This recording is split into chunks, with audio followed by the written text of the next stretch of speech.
Liebe Zuschauerinnen, liebe Zuschauer, ich begrüße Sie herzlich zur September-Ausgabe vom Schweizerzeit Magazin.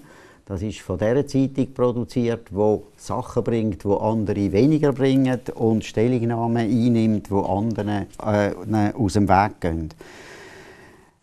Vor bald 10 Jahren hat der Konkurs vom Bankhaus Lehman Brothers in New York die weltweite Finanzkrise eingeläutet. Innerhalb Stunden ist es ein Tumult von nie dagewesenem Ausmaß durch die Wirtschaft durchgezittert.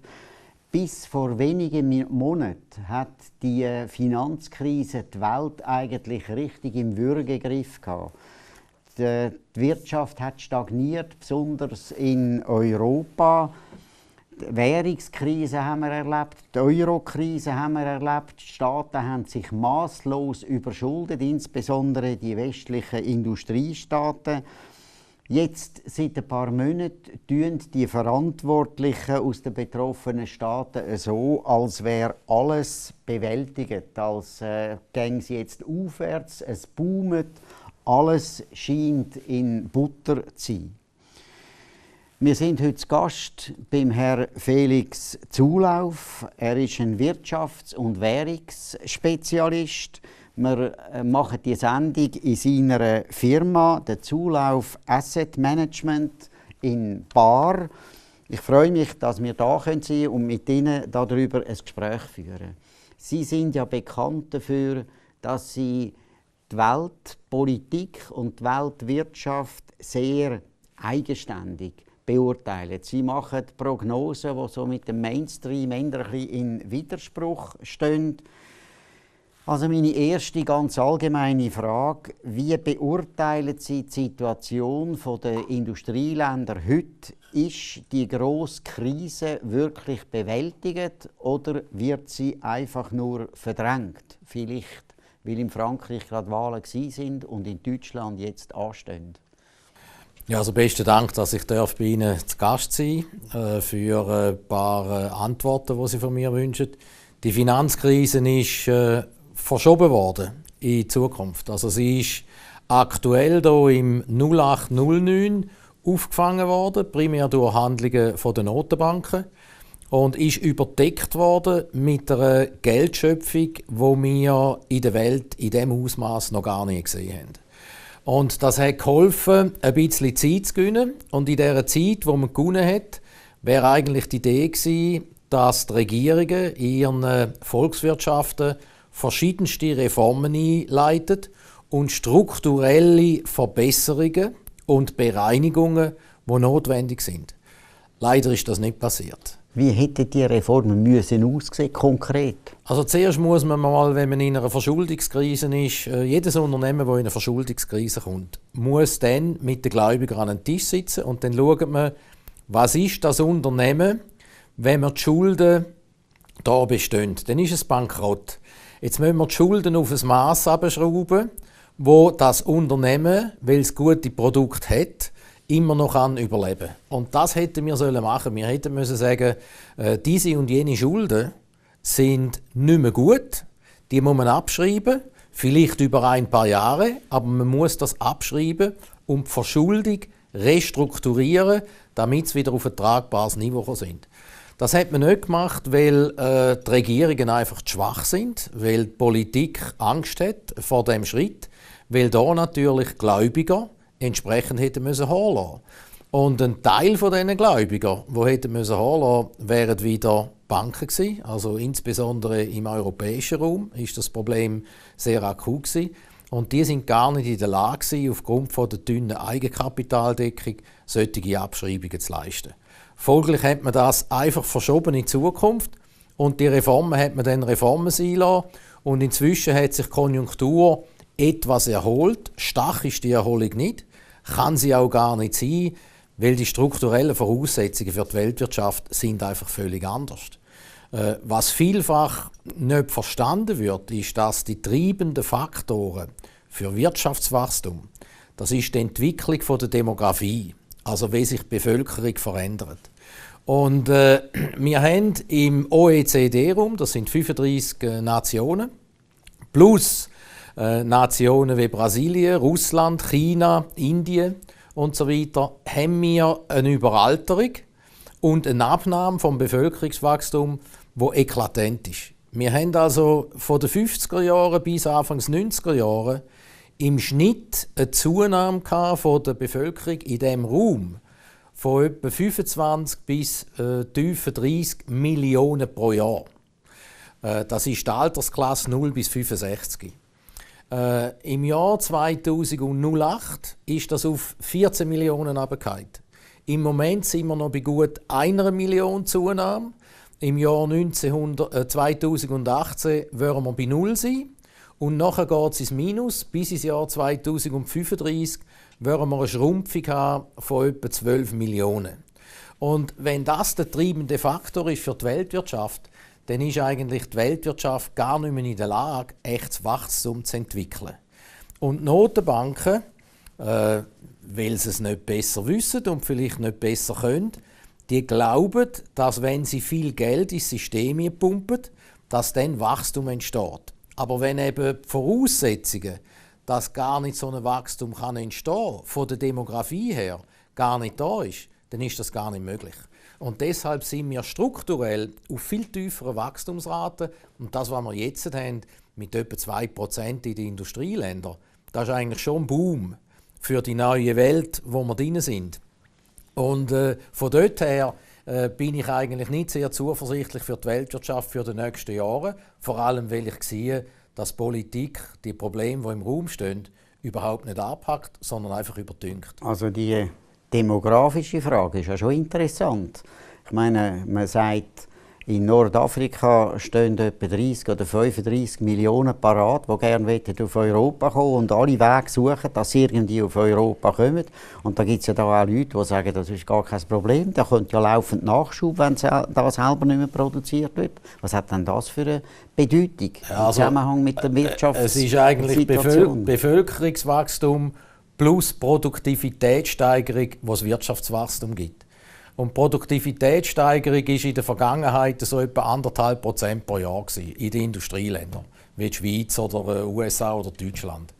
Und im Moment ist das zwischen 0 und 0,5 und das hat mit viel grösseren Regulierungen zu tun, die wir haben, weil die Unternehmen immer mehr Leute dazu abstellen müssen, um die Regulierungen einzuhalten und um sie zu überprüfen und so weiter. Und das ist nicht mehr produktiv.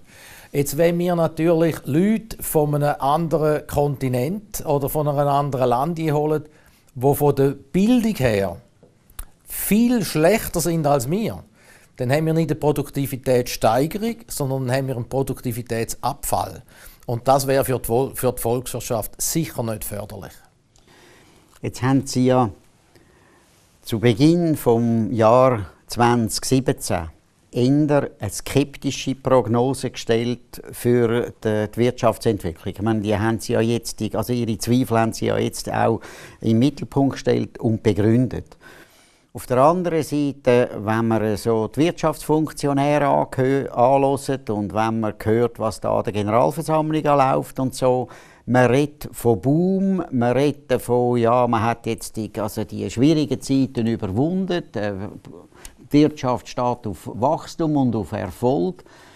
Haben Sie sich täuschen oder wird da die Öffentlichkeit täuscht mit diesen Aussagen? Also, ich habe Anfang des Jahres eigentlich freundliche Prognosen gemacht für das erste Halbjahr und dass dann im Laufe des zweiten Halbjahres Probleme wieder an die Oberfläche kommen. Aber ich täusche mich natürlich von Zeit zu Zeit. Das gehört zu der Tätigkeit von einem, der Prognosen stellt, das ist klar.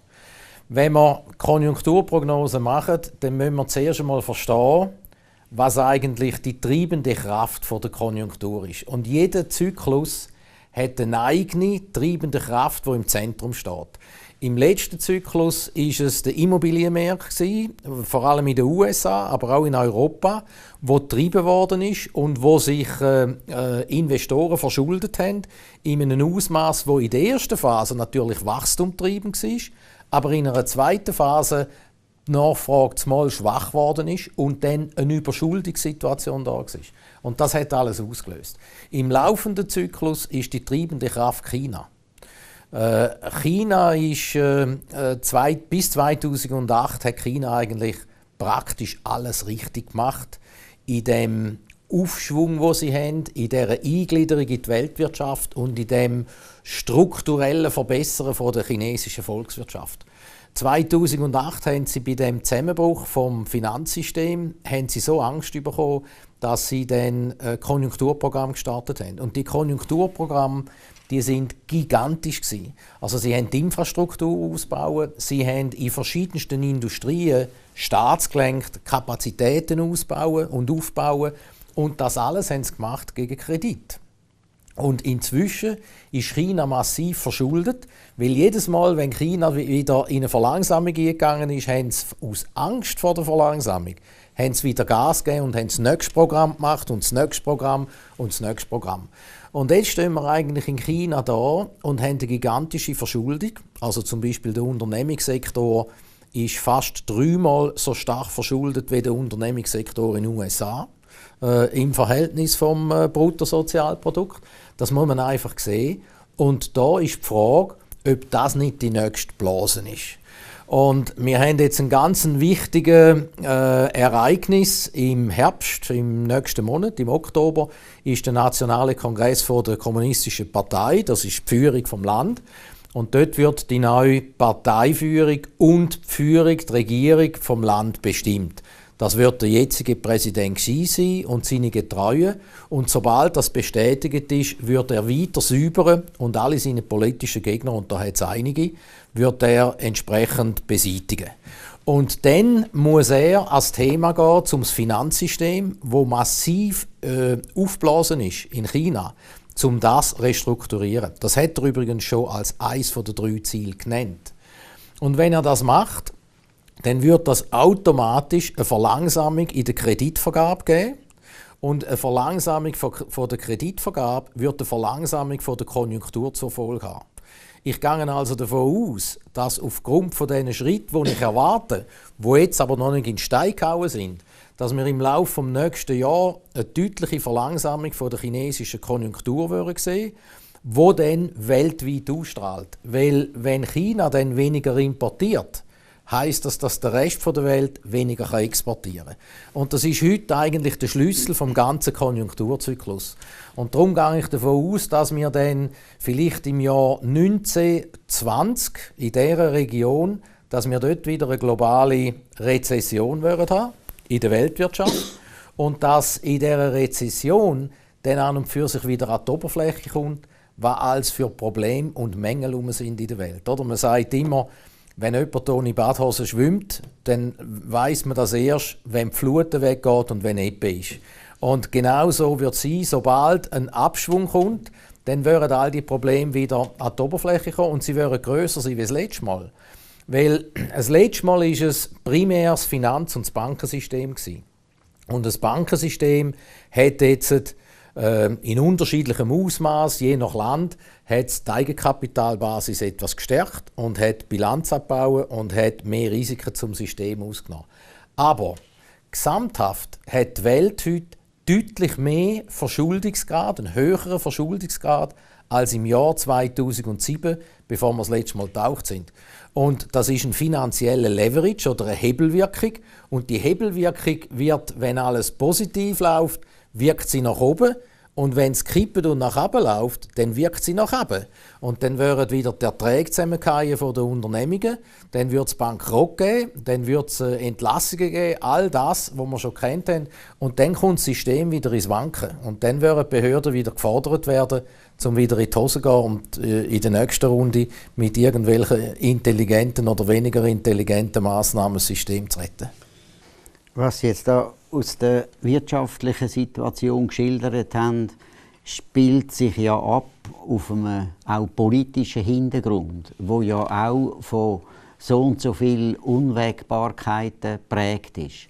Wir haben die Auseinandersetzungen im Nahen Osten, wo man jetzt zwar sagt, in Syrien könnte man eine Oberhand gewinnen gegen die IS-Terroristen, die strahlen dafür in die ganze Welt aus. Also da wird eine grosse Unsicherheit auf die Welt zukommen. Wir haben das Ukraine-Problem natürlich nach wie vor nicht gelöst. Wir haben da den Zeugler im fernsten Osten mit seinen Atombomben, wo niemand weiß, wie man mit dem umgehen soll. Wir haben schwere Krisen in Südamerika. Man stellt fest, dass Afrika die Jugend davonläuft. Die will auf Europa, beschert Europa eine Masseneinwanderung, die man kaum bewältigen kann. Also, man hat Problem über Problem und stellt dabei fest, dass man Wahlen gönnt mit Programmen, die eigentlich gar nichts aussagen. Man sagt, wir gehen en marche, oder? Aber wohin man da en marche geht, hat niemand eine Ahnung. Und auf der anderen Seite sagt man, wir haben eine Problembewältigerin an der Spitze, die soll jetzt einfach bleiben. Es gibt keine Alternative für die. Es ist also politisch ja auch eine höchst ungemütliche Situation. Ja, das ist richtig. Also die Welt hat natürlich immer Probleme gehabt, aber wir haben verschiedene Probleme, die da sind. Und vor allem die sich aufbauen zu einem grossen Problem.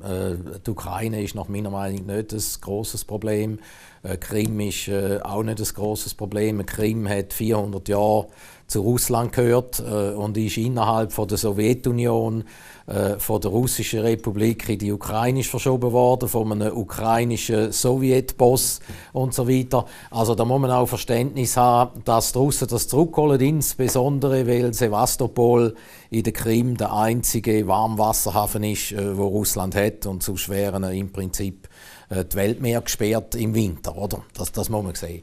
Aber ich glaube, die grössten Konflikte, die ich sehe für die Zukunft, die haben Sie jetzt eigentlich noch gar nicht erwähnt, die sehe ich eigentlich aus der wirtschaftlichen Situation heraus. Wenn die These stimmt, dass wir in der Weltwirtschaft auf viele Jahre raus nur noch sehr bescheidenes Wachstum haben, was ungenügend ist, um die Bürger zufriedenzustellen, denn nachher gibt das einen Kampf um Marktanteil unter den verschiedenen Volkswirtschaften gegeneinander. Und die beiden grossen Giganten sind natürlich USA und China. Und China ist die aufstrebende Handelsnation, wo die zweitgrößte Volkswirtschaft ist auf der Welt, aber in vielen Produktbereichen bereits die grösste Markt darstellt. Und Amerika ist der Hegemon, der bis jetzt eigentlich der Tätschmeister war und gesagt hat, wie die Welt ticken soll. Und jetzt ist das eine Herausforderung der Chinesen an die Amerikaner. Wir haben die Geschichte schon mal gehabt. Wir haben im zweiten Hälfte des 19. Jahrhunderts, da war hier die Engländer und zum Teil noch die Franzosen, die die Hegemoniemacht sind und wirtschaftlich alles dominiert haben. Und dann sind neue Industrien gekommen, Chemieindustrie, dann ist Deutschland gekommen. Und Deutschland war eine Herausforderung und dann hat das Handelskonflikt gegeben und das hat Krach gegeben. Wir haben übrigens in selber Zeit auch eine grosse Globalisierung gehabt. Wir hatten grosse Migrationsbewegungen und wir hatten Terrorwellen. Und vieles aus dieser Zeit, also 1870 bis 1920, erinnert mich an die Zeit, wo wir heute drin sind. Und ich glaube, dass zwischen China und Amerika sich ein Konflikt aufbaut. Weil zuerst würde man versuchen, einander an den Märkten etwas abzugraben. Das macht man, indem man nicht offenen Protektionismus betreibt wie in den 30er Jahren, sondern dass man vielleicht den Standard für die Produkte so setzt, dass die eigene Industrie bevorteilt ist gegenüber den Fremden. Oder man fährt an Währungen manipulieren, dass man bevorteilt ist gegenüber anderen. Und das haben wir ja schon seit einigen Jahren, das läuft. Und der nächste Schritt ist, dass man Handelsschranken errichtet. Das wird demnächst kommen aus Amerika raus. Und das kommt natürlich aus der Globalisierung raus, weil aus dieser Globalisierung hat es Verlierer gegeben. Oder? Globalisierung ist an und für sich etwas Intelligenz, weil der etwas besser kann wie die anderen, stellt das Produkt her und tauscht das gegenüber anderen Produkten, die andere besser herstellen können. Und das ist ein Gewinn für die Welt. Das ist in der Theorie alles richtig, aber es gibt in diesem Prozess Verlierer.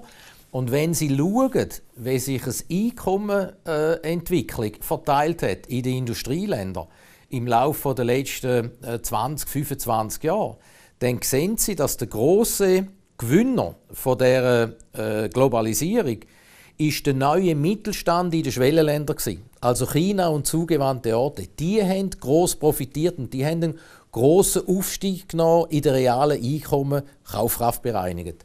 Und am anderen Ende vom Spektrum die sehr wohlhabenden Unternehmer, die als Unternehmer von dem haben profitieren können, die haben auch massiv profitiert. Und verloren haben eigentlich die durchschnittlichen Arbeitnehmer, also der Mittelstand in den Industrieländern. Die sind in der realen Kaufkraft, wenn man es richtig misst, sind die oben runtergekommen und haben Wohlstandseinbußen gehabt. Und die Folge von dem widerspiegelt sich dann in der Politik, dass natürlich politisch die Leute jemanden wählen, wo ihre Interessen vertritt und da etwas ändert. Und so ist der Brexit passiert, den ich erwartet habe. So ist der Trump gewählt worden, den ich erwartet habe, aus diesen wirtschaftlichen Entwicklungen heraus. Und das führt jetzt zu einem Konflikt zwischen China und USA. Das ist übrigens nicht ein Problem vom Herrn Trump. Man kann vom Herrn Trump charakterlich halten, was man will. Oder? Er ist vielleicht nicht der geeignete Mann für US-Präsident, aber er ist demokratisch gewählt worden. Und er ist gewählt worden, weil er genau versprochen hat, dass er dort etwas macht. Und die Wähler in Amerika wollen, dass er im Handelsbereich eingreift und wieder etwas für die eigene Nation macht und nicht für andere. Und der Nationalismus, der hier kommt, den sehen wir auch in Europa. Oder? Die EU hat immer gesagt, das ist ein Projekt gegen den Nationalismus und für Frieden. Es ist genau das Gegenteil. Oder? Wir haben mehr Nationalismus denn je. Selbst der Herr Macron, der sich als Europäer verkauft hat, ist eigentlich ein grosser Nationalist. Das sind die meisten Franzosen. Aber er ist das ausgeprägt, weil kürzlich, wo eine Schiffswerft, Chantier l'Atlantique in Frankreich, übernommen werden durch einen italienischen Schiffsbauer, hat er am letzten Tag der Übernahme die Schiffswerft verstaatlicht und hat gesagt, es bleibt französisch, fertig, oder? Dass französische Gesellschaften, Modegesellschaften, italienische Modefirmen kaufen, da sagt dann wieder niemand etwas. Also, das ist einfach eine nationalistische Tendenz, die aufkommt in diesem Konflikt. Und ich glaube, dass der Konflikt primär in Südostasien, China, im südostasiatischen Meer, dass das dort eigentlich heiß her und zugeht. Und der Nordkoreaner ist Marionette an der langen Leine von China. Und das ist für die Chinesen eigentlich sehr bequem, dass sie da einen haben, der ein bisschen verrückt spielt, bis zu einem gewissen Grad, wo sie sagen, jetzt ist fertig. Und der Amerikaner reizt. Und so können sie eigentlich mit dem Herrn Trump besser verfahren, weil da hat der Trump nur beschränkten Handlungsspielraum. Er kann nicht den Erstschlag machen, militärisch. Das ist undenkbar, wenn er das macht. Hat China gesagt, dann gehen sie auf die Seite der Nordkoreaner und dann haben wir den nächsten Weltkrieg. Nicht?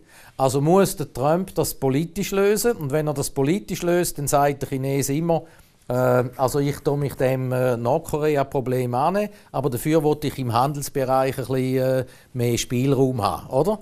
Und das ist ein grosses Problem für die Amerikaner, wie sie mit dem umgehen wollen.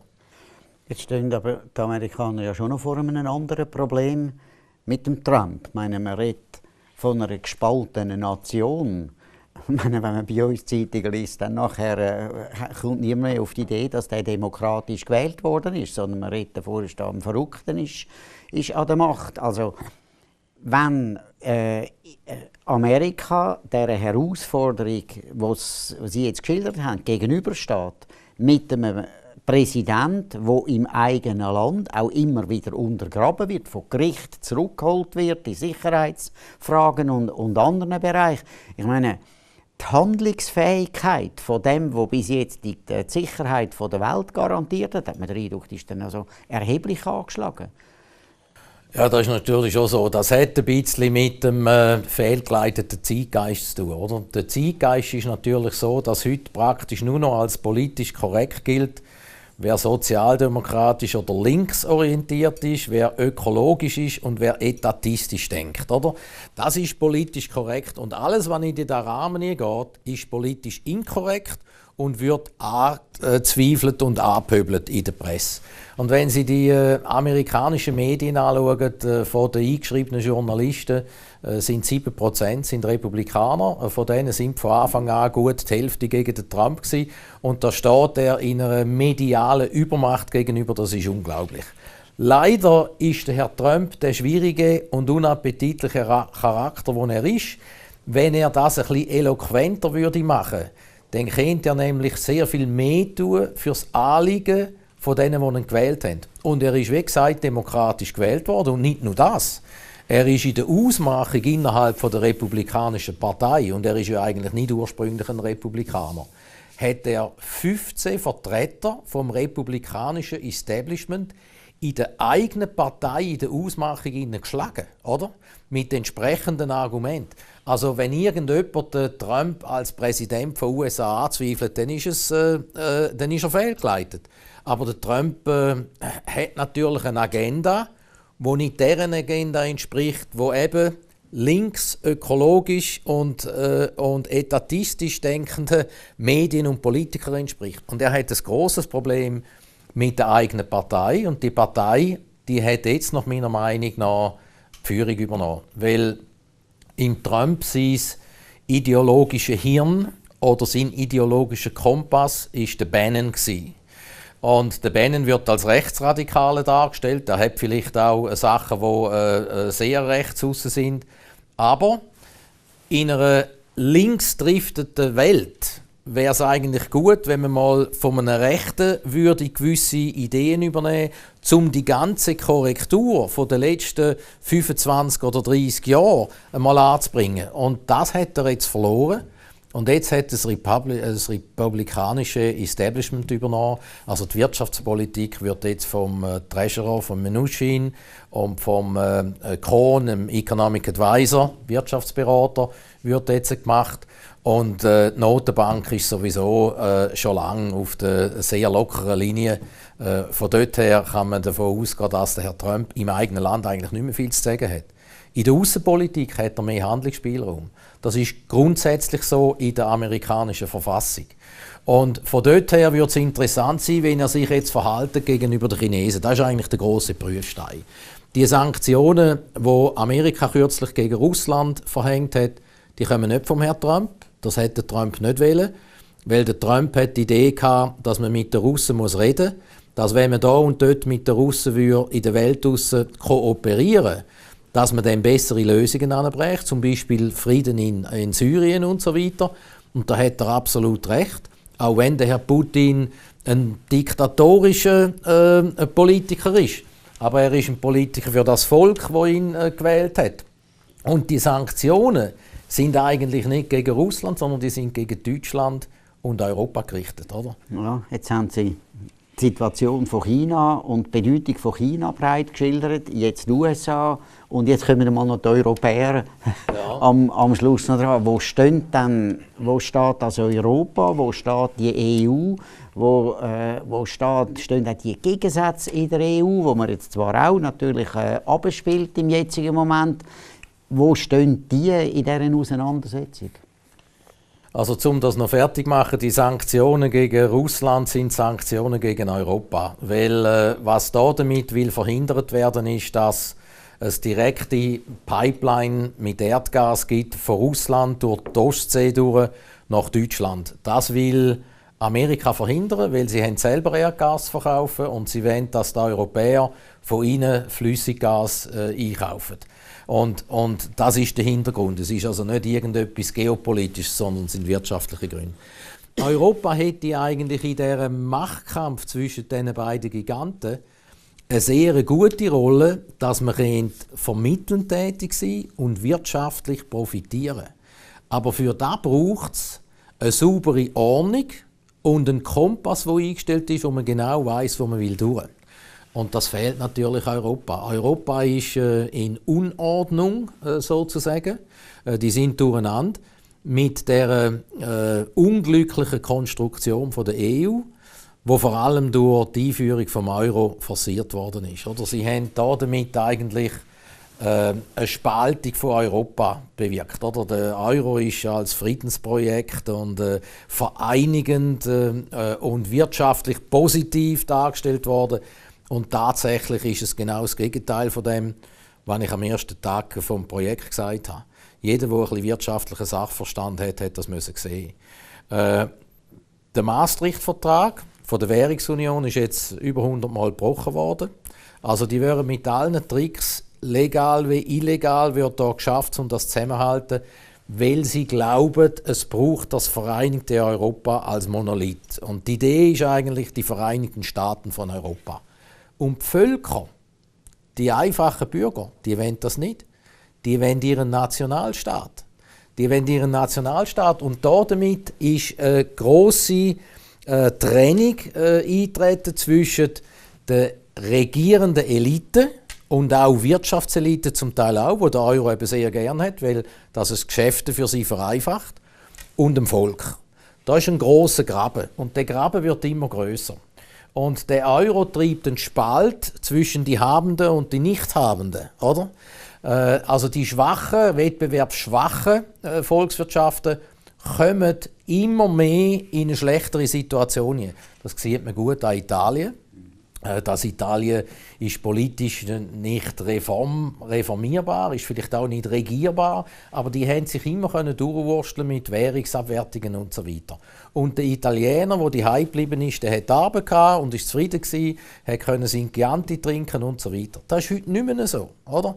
Heute gleitet Italien immer mehr in einen Zustand von wirtschaftlicher Depression, wo die jungen Leute keine Zukunft mehr haben, wo sie auswandern müssen und wo es eine Entvölkerung gibt. Ja, und was noch dazu das Haupteinwanderungsproblem, das Europa hat, müssen bewältigen. Das auch noch, und dort werden sie auch allein gelassen. Also Europa ist einfach führungslos. Oder? Die stärkste Politikerin in Europa, Kraft ihres Amtes als Bundeskanzler, ist Frau Merkel. Aber wenn Sie Frau Merkel anschauen, für was steht Frau Merkel? Sie steht nur noch für die Verteidigung von ihrem Sitz. Sie hat das Programm der Sozialdemokraten und das der Grünen ins CDU-Programm verwurstet. Und wenn Sie einen alten CDUler nehmen, vor 30 Jahren, wo irgendwo eingefroren gewesen wäre und jetzt wieder käme, der würde seine Partei nicht mehr erkennen, weil da ist nichts mehr von konservativem und freiheitlichem Grundgedanken drin. Wenn wir jetzt in Deutschland, das bewegt einem schon und ist hochinteressant, wenn man den Wahlkampf verfolgt hat, wo zwei, also eine Kandidatin und ein Kandidat, die haben ja beide das Gleiche vertreten. Sie sind zwar nicht in der gleichen Partei, aber sie haben das Gleiche vertreten. Das war gar kein Gegensatz. Alle Medien haben gesagt, die Frau Merkel ist alternativlos. Es ist selbstverständlich, dass sie wieder gewählt wird. Aber auf der Straße hat sie zum Teil Angriff über sich ergehen lassen. Die Frau als die Erfolgreiche, die das Problem in Europa in der Hand hat, dargestellt worden ist, die ist in einem Ausmaß angepöbelt und angekrempelt worden, verbal. Das ist ein völliger Widerspruch zu der sogenannten Alternativlosigkeit. Ich meine, was braut sich da zusammen? Ja, also es wird natürlich so sein, dass sie keine echte Alternative haben. Oder? Die einzige Alternative, die noch ein gewisses konservatives Denken hat und ein bisschen marktwirtschaftliches Denken hat, das ist eigentlich die FDP. Die FDP hat sich halt das letzte Mal unglaubwürdig gemacht, weil sie sich untreu geworden ist von den Grundsätzen, nur um an der Macht zu bleiben. Oder? Und die kommen jetzt wieder, die werden vielleicht etwa 10% machen. Die Parteien, die etablierten Volksparteien, also CDU, CSU, SPD und die Grünen, die werden deutliche Einbußen haben bei diesen Wahlen. Die werden deutliche Einbußen haben. Und dafür würden die Randparteien, also die Linke auf der linken Seite und die AfD auf der rechten Seite, die würden entsprechend mehr Zuspruch haben. Und die Folge wird sein, wie immer die Koalition nachher aussieht. Ob das nochmal eine grosse Koalition gibt, was die SP sagt, will es nicht. Oder ob es eine CDU, FDP, grüne Koalition gibt, also Jamaika-Farbe, wie es so schön sagen. Das spielt eigentlich keine Rolle. Es wird so oder so eine sehr schwache Regierung sein, die keinen klaren Kurs fahren kann und schon gar nicht Reformen anpacken, die eigentlich nötig sind. Und das ist eigentlich das Problem in allen europäischen Ländern. Wir können nicht mehr die Reformen machen und die notwendigen Schritte, die nötig sind. Hat aber vielleicht auch ein bisschen mit dem Volk zu tun, das einfach verwöhnt war lange Zeit und meint, sie können nur in Besitzstand Wahrung machen. Oder? Das sehen wir ja bei der AHV-Abstimmung in der Schweiz auch. Oder? Und von dort her bin ich, oder befürchte ich eigentlich, ein Abgleiten von Europa in politische Zustände von der Weimarer Republik, wo wir überall eine Zerbröselung haben von den Verhältnissen in den Parlament und am Schluss keine echten Entscheidungen mehr fällen können, die notwendig sind. Und dann gleiten wir einfach dorthin. Und anstatt dass wir das Schicksal in die eigene Hand nehmen, werden wir einfach Getriebene von dem, was der in Amerika und der in China macht. So ein bisschen überspitzt gesagt. Und wo steht denn da die Schweiz?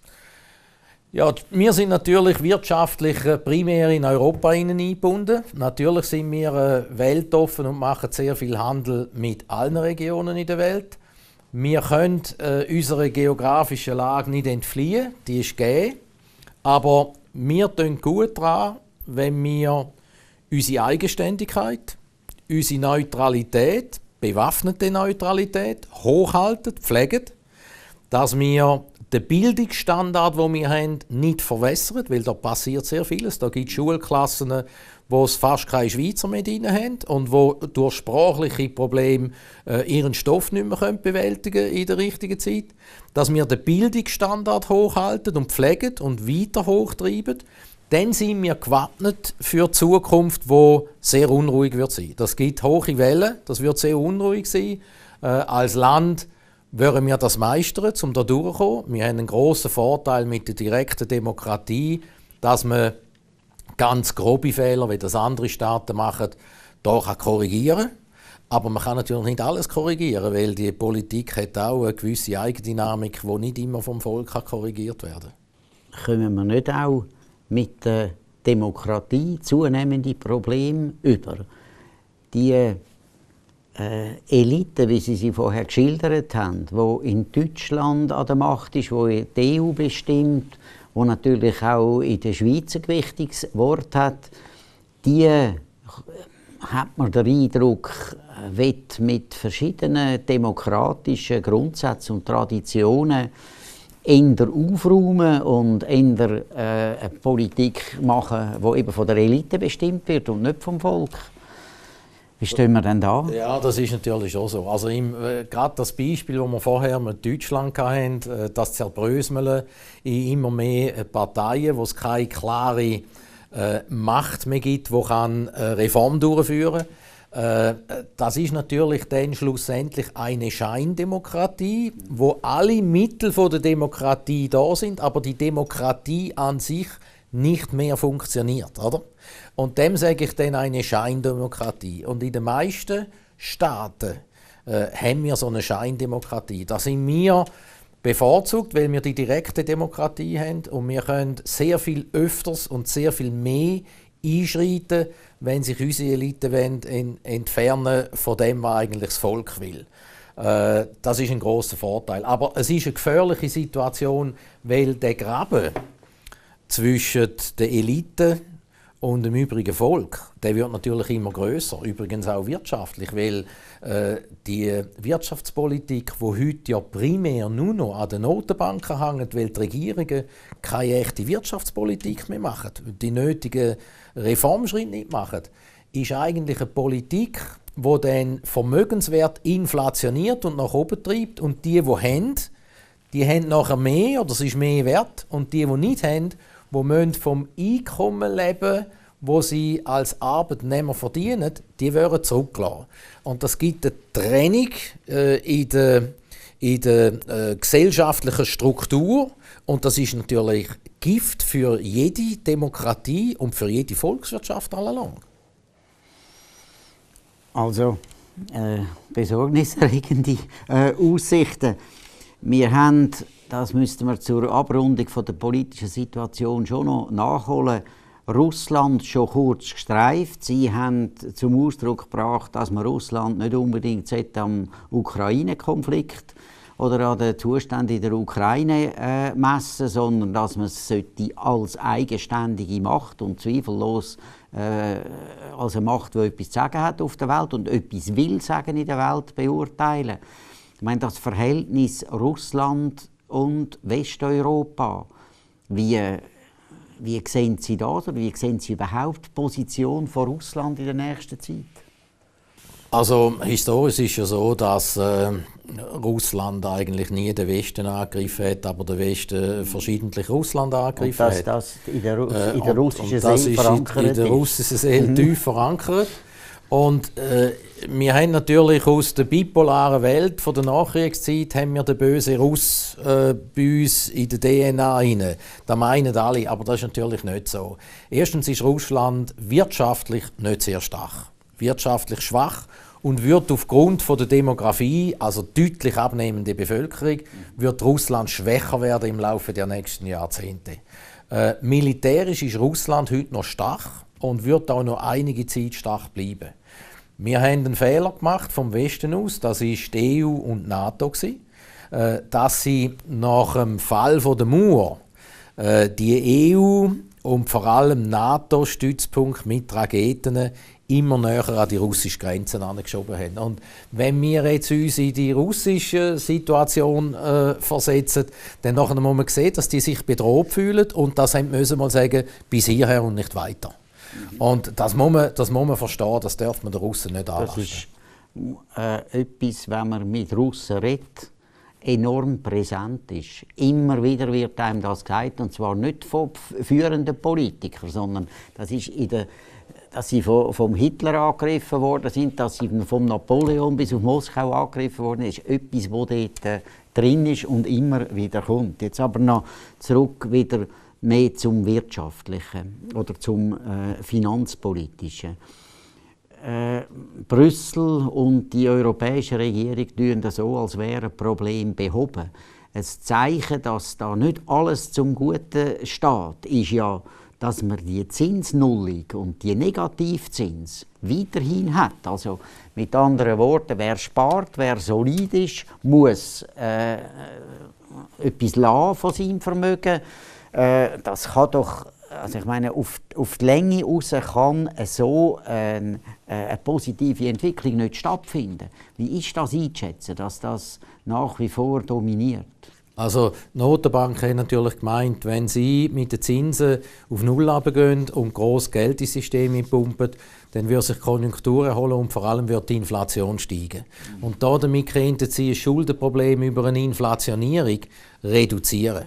Und es zeigt sich, dass das nicht aufgeht, weil wir würden die Inflation nicht überkommen. Da können sie noch so viel Geld pumpen, weil ich wie in der Demografie gesagt habe, wir würden bescheidenes Wirtschaftswachstum haben. Und wir haben in den letzten 10 Jahren eine dramatische Ausweitung der Kapazitäten in der verarbeitenden Industrie gehabt, aber eben nicht in den Industrieländern, sondern in den Schwellenländern. Und die ist heute so groß, dass wir in praktisch jeder Branche haben wir Überkapazitäten. Und von dort her ist es gar nicht möglich, dass wir grosse Inflation bekommen. Also die Inflation wird niedrig bleiben. Sie steigt vielleicht ein bisschen an in den nächsten Monaten, aber die kommt nachher wieder oben runter. Also die Nullzinspolitik und der Negativzins ist eigentlich eine Umverteilung. Es straft den Sparer, was für eine Volkswirtschaft eine Katastrophe ist. Und es bevorzugt eigentlich den Glücksritter, der mit hohem finanziellem Hebel sich engagiert als Spekulant, sei es bei Immobilien oder anderen Sachwerten, wo er sich mit billigstem Geld eindeckt. Und das macht wieder eine Vermögensverschiebung zu Lasten vom einfachen Mann und vom Sparer und zugunsten von denen, die schon haben, was eigentlich wiederum politisch wie wirtschaftlich ein absoluter Verhältnisblödsinn ist.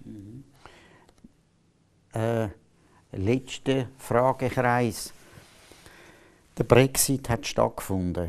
Ist der Brexit eine Chance für Europa? Ist der Brexit auch eine Chance für die Schweiz? Oder wird nichts rechts daraus? meine, immerhin ist England hat eine Tradition als eigenständiges Land, also man kann etwas erwarten. Wie sehen Sie da die Zukunft? Also der Brexit könnte einen heilenden Prozess auslösen. Oder? Es braucht aber die Einsicht auf Seite der EU, dass sie in der Personenfreizügigkeit wirklich etwas drin haben, in ihren Grundsatzregeln, die sich einfach nicht halten lassen. Weil wenn sie das weiterhin machen, dann trennen sie Europa und sie können es nicht verbinden. Weil da würden automatisch durch Einkommens- und Wohlstandsgefälle in der EU, wo beträchtlich ist, würden mit Freizügigkeit, totaler Freizügigkeit, Migrationsbewegungen laufen. Und die laufen. Und die Migrationsbewegungen würden irgendwo dort, wo es dann zu viel wird, ein Abwehrdispositiv bringen. Und da fördert man den Nationalismus. Also die Frage ist, wird die EU so weitsichtig und einsichtig sein, dass sie mal aufhören und sagen, gut, wir müssen das korrigieren, wir müssen Ventil schaffen und so weiter. Das wäre eigentlich für Europa sehr gut, wenn die Einsicht käme. Wenn die Einsicht nicht kommt, dann gibt es Brüche. Dann gibt es Brüche innerhalb der EU. Es würden sich vielleicht gewisse Länder verabschieden. Es würden vielleicht gewisse Länder sogar zum Euro ausgehen. Dann gibt es Brüche. Also das ist ein langsamer Prozess und Sie wissen, wie das ist. Wenn irgendwo ein Bach den Berg abkommt und man staut, dann geht das sehr lang und ist Ruhe, bis es kracht und bricht. Und dann werden wir solche Brüche haben. Und dann haben wir aber einen Anpassungsprozess ungeordnet. Gescheiter wäre, man würde so gescheit sein und das geordnet machen, also politisch geführt. Aber die Einsicht fehlt heute in Brüssel komplett. Man hat natürlich eine enorm privilegierte Schicht, die jetzt am Steuerruder ist. Das sind die bestbezahlten Funktionäre in ganz Europa, die eigentlich das System in der Hand haben. Und von denen zu verlangen, in den Hintergrund zu retten, ist ja wahrscheinlich doch sehr schwierig. Sie können ja immer noch dort sein, Sie können ja immer noch privilegiert sein. Sie müssten nur einsichtig sein, dass das Projekt, das Sie mal machen wollten, dass es aus diesen verschiedenen Nationalstaaten, die über Hunderte von Jahren harmonisch gewachsen sind, auch mit viel Blutvergießen, dass Sie da einen Einheitsbrei machen können mit einer Zentralregierung, dass das nicht funktioniert. Und da ist nur zu hoffen, dass eine nachwachsende Generation von Politikern da weitsichtiger ist und entsprechend noch, bevor es dann klopft, die Weichen anders stellt. Sonst wird es unangenehm. Danke vielmals, Herr Zulauf, für das sicher interessante Gespräch mit vielen neuen Aspekten. Liebe Zuschauerinnen und Zuschauer, Sie haben natürlich gemerkt, dass wir das Gespräch aufgezeichnet haben vor den Wahlen in Deutschland und Sie hören es jetzt nach den Wahlen. Sie können also am Wahlergebnis auch beurteilen, ob die Ansichten, die wir da diskutiert haben, ob die eine Bedeutung haben, ob die Situation richtig einschätzen und ernst zu nehmen sind. Ich bin überzeugt, dass der Gehalt von diesen Ausführungen Sie beeindruckt hat und zu mancher weiteren Diskussion anregt. Ich möchte Ihnen, Herr Zulauf, bestens danken, dass wir hier in Ihrem Büro können die Sendung aufnehmen können. Ich danke im Aufnahmeteam und ich danke vor allem Ihnen, geschätztes Publikum, für Ihr Interesse. Die zweite Ausstrahlung von dieser Sendung auf Schweiz 5 ist am 1. Oktober vom 3 bis am 4. Und ab Montag, 2. Oktober, können Sie die Sendung auch auf www.schweizerzeit.ch herunterladen. Die nächste Sendung findet statt am 27. Oktober 2017. Ein Freitag ist das, wieder am 9. auf Schweiz 5. Damit wünsche ich Ihnen einen guten Abend bei angeregten weiteren Diskussionen. Auf Wiedersehen miteinander.